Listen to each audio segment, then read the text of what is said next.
Hi, how's everyone doing? This is Tosh Kondo, and this is my IL project. The subject of this presentation is opening a boxing gym in Boise. The reason why I decided to go with that subject is because Boise doesn't have a boxing gym right now, and I wanted a venue to share my passion and knowledge for boxing. The stakeholders for this problem can be divided into three groups.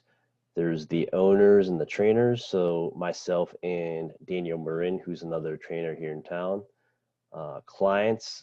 So this refers to all the gym members. And lastly, community members. I decided to frame the problem in the following question.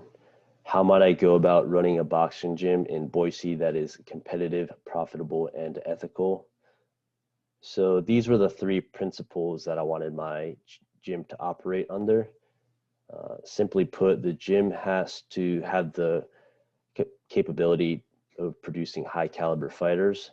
It has to be able to turn a profit, and it has to be ran ethically.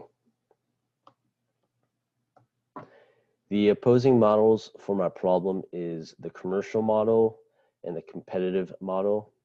So with the commercial model, this would be a gym that puts money first, and an effort is made to get a lot of people through the doors and keep them coming back. The emphasis would be on improving fitness, and the technical aspects of the sport would be secondary. This type of gym would have no sparring and hence no boxing ring. With the competitive model, the gym would look a lot more like the traditional boxing gyms that you might be familiar with. Uh, There'd be a focus on fighter development, and the clients would receive a lot more individual attention once they've progressed to a certain level. And there'd be a boxing ring for sparring with this model.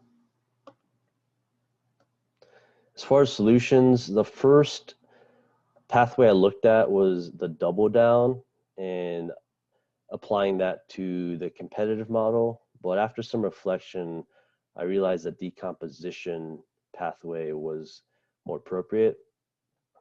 So what this looks like would be the commercial model would be applied to beginners.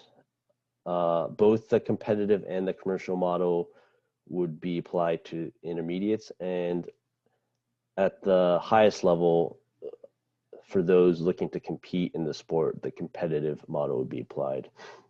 So for novices, there'd be no sparring. There'd be a focus on developing boxing fundamentals and base fitness, and an effort being made to keep the attrition rate low uh, by scaling workouts and providing a lot of positive feedback. At the intermediate level, advanced techniques will be taught. Light sparring would be encouraged, although clients have the option of not participating if they're not comfortable, and the workouts would be more demanding at this point. At the highest level, the competitive model would be used exclusively.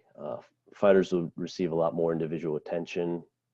Open sparring would be encouraged, and clients would be expected to be self-motivated at this point. Here's a causal diagram I came up with a couple weeks ago. So everyone starts at the upper right-hand block. So everyone starts out as a client focused on improving fitness. Now there might be clients walking into the gym who know they want to be fighters, but boxing is a demanding sport that requires you to have a certain level of base fitness to really train properly for the sport. So everyone would start out in the top right um, and be enrolled into beginner boxing classes. And after a couple months, once the trainer sees enough progress, they'll have the option of uh, progressing into the intermediate boxing class. And it's at this point that they can start thinking about whether they want to compete or not. If not, that's fine. There's no shame in it. But if they want to take the next step, they have the option of trying out for the fighter development program. And it's really at this point that you get a lot of individual attention from the trainers, and the intricacies of the sport is imparted.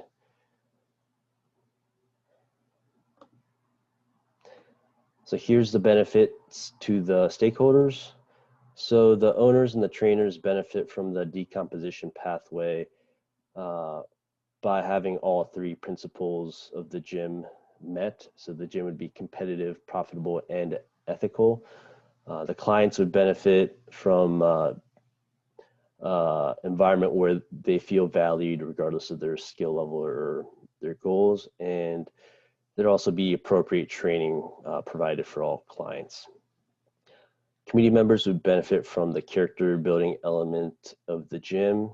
Other businesses in the vicinity of the gym might benefit from the increased foot traffic. And then lastly, Boise would benefit from its citizenry being in shape and having self-defense skills.